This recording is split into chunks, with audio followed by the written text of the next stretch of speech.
يا بدي عالي.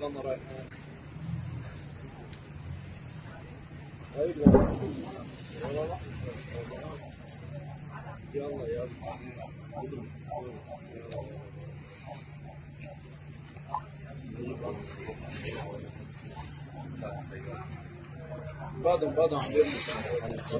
يعني قذائف فوسفورية محرمة دوليا حارقة يطلقها جيش العدو الإسرائيلي انطلاقا من مرابضه داخل الأراضي المحتلة،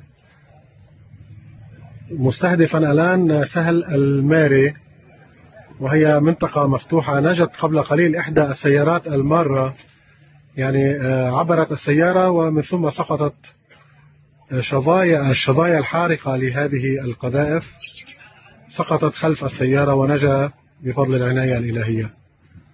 إذن هذه مشاهد من سهل الماري. تبقى قصف باتجاه مزارع شبعة وتحديدا في منطقة شانوح.